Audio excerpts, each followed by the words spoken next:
Firstly, I want to apologize for this video being so late. I finished it yesterday and uploaded it, and then I was hit with that beautiful restricted ads icon. I had no idea why the video was restricted. There was no language in the video, and the clips shown of PewDiePie were completely censored. So I took it upon myself to be a little Reddit detective and find out why the video got restricted. Firstly, I uploaded a clip of PewDiePie screaming.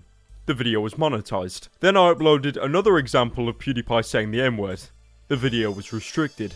After that, I posted a video of PewDiePie crying with this title.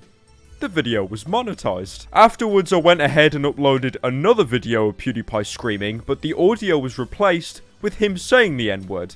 The video was restricted. Shortly after that, I uploaded the visual clip of PewDiePie saying the N-word, but replaced the audio with him screaming. The video was still restricted. And last but not least, I uploaded a clip of Bill Maher actually saying the N-word on live TV. And the video was completely monetized. It's cool.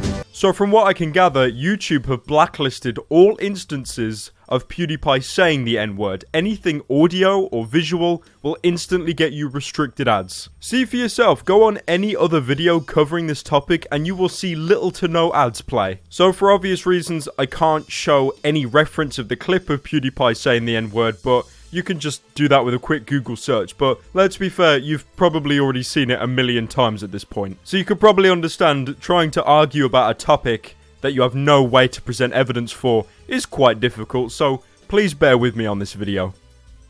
No doubt at this point you've heard of the controversy that PewDiePie has embroiled himself into. Now this topic is hard enough to talk about, not even including the fact that one wrong word... I didn't say it. I didn't say it. Now I'm just going to get to the point here. Is PewDiePie racist? No. Did he say something incredibly dumb, incriminating, and that could affect everyone on the platform? Again? Probably. Now firstly, before this topic gets incredibly convoluted, context. That is very important to this situation. PewDiePie was playing Twitch Bait Simulator 2017. As he was taking some fire on a bridge, he returned fire, which made him retort the line that everyone's talking about. Now this is the problem. The statement itself wasn't inherently racist because he didn't call it because of his race. I mean, you can't even see who he's directing it at. It's a literal blob. But it's the tone that he said it in. It was an aggressive tone. And because of this, social media has somehow become even worse. Every page I open on Twitter, there's people debating, people posting 2012 reaction gifs. PewDiePie's over party, it is just shambles. What a lot of people don't understand is, at no point has PewDiePie actually apologized for what he said. Now it is extremely clear that PewDiePie said sorry, but it was an unclear sorry. It could have been directed towards the person he was combating with. It was quite a vague apology at best. A lot of clips of this have spread online, and the replies are usually, "Where's the part where he apologized?" Because there isn't any. Apart from this obvious sentence of regret, there is no point where he has directly apologized for what he said. But in his defense, that is what 99% of people would do when they realize that they've said something really stupid. It's a mix of your brain processing what you've just said and awkwardness, a bunch of other stuff as well. A perfect example of this is when Bill Maher made a joke regarding the word that he regretted pretty much instantly after saying. You can just see his facial expression. We'd love to have you work in the fields with us. Work in the field. That's part of that. That's Senator. I'm a house. No, it's... Obviously, keep in mind the key difference is Bill genuinely meant it as a racial slur. Meanwhile, PewDiePie just said it as an aggressive word on the tip of his tongue. Now, you're probably wondering at this point why PewDiePie should apologize. He said a little slip up on stream, and he didn't even mean it in a racist connotation. Well, allow me to explain. Much like Vars was the poster boy for Far Cry 3, PewDiePie, whether you like it or not, is the poster boy of YouTube. A lot of people seem to argue against this notion, but he is the most subscribed channel on the site, and he is involved in a lot of brand exclusive deals. So, whether you like it or not, he is the one leading the platform. And there are clear examples in the past of PewDiePie's voice changing the landscape of YouTube for better or for worse. For example, a good way that he changed it when he addressed the comments on YouTube. About 3 months ago, PewDiePie released a video where he discussed the many problems that he has with the YouTube comment system. One of the things he suggested YouTube do is add an option to assign certain other accounts as moderators of different comment sections so that more than one YouTuber could be assigned to filter out spam for a video. Can we please just have moderated comments? Please. And within 2 weeks, YouTube announced that they were adding this as a feature. And one negative example would be this little stunt that indirectly led to the worst adpocalypse YouTuber's ever seen. Whether we like it or not, PewDiePie's actions ripple across YouTube's landscape. Wait, hold up a second, what? PewDiePie made a response? But I'm already working on the video, how am I meant to work? So, yeah, PewDiePie made a response to the situation, and in his defense, it's fairly conclusive. You couldn't just wait until I uploaded the video, could you? Throughout the video, he does accept that he's at fault numerous times. There are no excuses for it. I'm disappointed in myself because it seems like I've learned nothing from all these past controversies. I'm just an idiot. But that doesn't make what I said or how I said it okay. It was not okay. I'm really sorry if I offended, hurt, or disappointed anyone. The ironic thing about this is, when I uploaded this video yesterday, I did actually suggest to PewDiePie that he should make an apology. I see at this point, PewDiePie has two main options. The first would be what I advise, to release a public apology to calm the waters somewhat. Or the second, which is probably going to happen, he won't address it. He'll continue like everything is normal. It was a slip up. Business as usual. A lot of YouTubers have done this. It'd be a shame to see PewDiePie go down that road, but business-wise, it is the most acceptable. Originally, I was really concerned about PewDiePie's intentions because if you check the latest video he uploaded after the controversy, a stream fail montage. With the amount I'm streaming lately, I'm bound to end up on this list at some point. You know I'm gonna slip up. It's bound to happen. And I genuinely thought he picked the easy way out to not address the situation and pull a business as usual. But now he's accepted he's at fault and apologized. So, respect to the man, just bring back Amnesia Custom Stories, alright?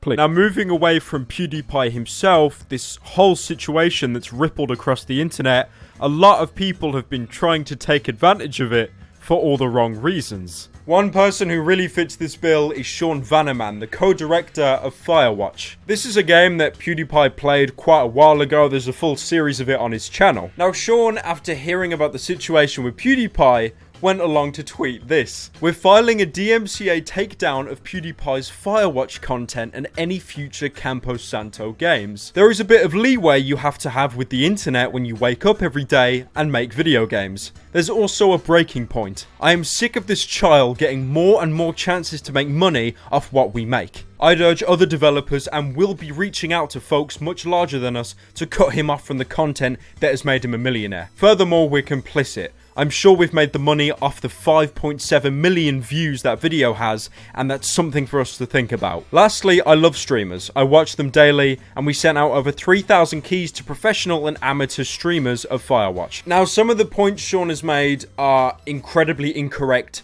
whether you think PewDiePie's in the right or in the wrong, and let me explain why. Firstly, what Sean said: "We're filing a DMCA takedown of PewDiePie's Firewatch content and any future games." Sean, I just want to say, two wrongs don't make a right. PewDiePie has said something utterly brain dead. I will agree with you on that. But you can't then go and take past content he's made, especially that you've explicitly said on your site that YouTubers are allowed to monetize their videos and make money on your games. If you feel it's necessary to stop him from participating or making videos on future games, it's your game, it is your choice. That is totally down to you. But you can't go back on your word and contradict yourself just to make a statement with past videos. That makes no sense. PewDiePie's videos on Firewatch were completely in fair use at the time, and still are to this day. Because you've had an opinion change on him, you can't go and retract them videos. Now, I can imagine people saying he's the co-director of Firewatch, it's his game, it's his choice, he has the final say, but again, it does state on their website that these videos are allowed to be up and allowed to be monetized. If they want to change that on the website and make a new rule, that's fair. But at this point in time, it says exactly this, and you're breaking that rule and only applying it to one person, which doesn't make sense. I do also want to briefly address the elephant in the room, the main reason why a lot of the YouTube community is angry at PewDiePie, and that's because he was pretty much indirectly the powder keg that caused the most recent ad crisis.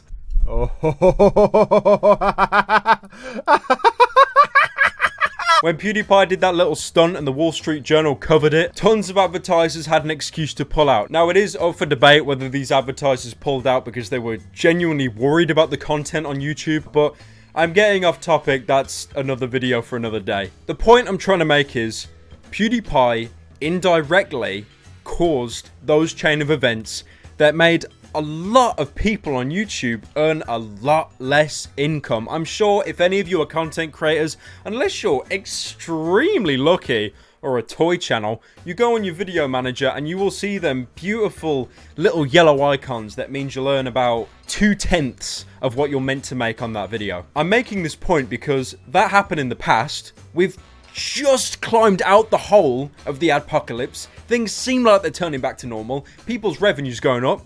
And now PewDiePie's done this. He said something incredibly just catastrophic for the entire YouTube community. Now, unfortunately, I'm not a little psychonaut. I can't see into the future or predict what's going to happen. YouTube might just put this under the rug. Maybe nothing will happen. I really hope nothing happens because being able to make a livable income off YouTube again is quite nice. And hopefully PewDiePie admitting fault and apologizing will tip the scales in everyone's favor, so then big corporate men in their big corporate suits don't strike us down for a second time. There are two sides to this, I think. One side, you need to sympathize with PewDiePie. He is the most subscribed channel on YouTube, and because of that, he's got this massive weight on his shoulders from Google, YouTube, or the advertisers. He needs to be incredibly politically correct. Half the jokes I make on my channel, if PewDiePie did that, you'd be making 1 cent every million views, trust me. So I do sympathize with PewDiePie in that aspect because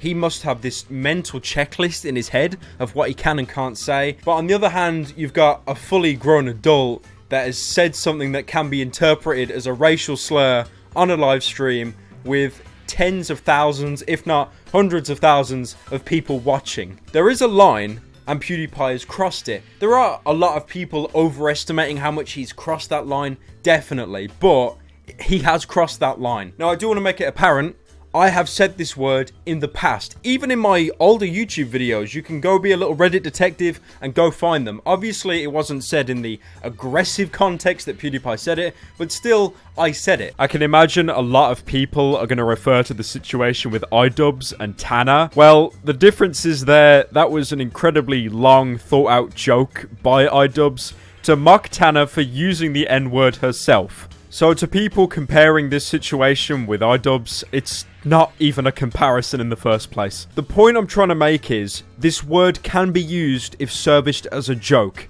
What PewDiePie said wasn't a joke. It was an aggressive remark to someone else. I remember making my YouTube channel a couple years ago and I came on the site thinking, I can own this site, I could be #1, I can overthrow all these other YouTubers. But seeing where PewDiePie is now, and how PC he has to be, and how restricted his vocabulary is, you can have that #1 spot, man. I don't want nothing to do with that. Anyway, love you, bros. Stay awesome. Thanks again for watching. If you're new, why not subscribe to the channel? I make Jake Paul videos. Yeah.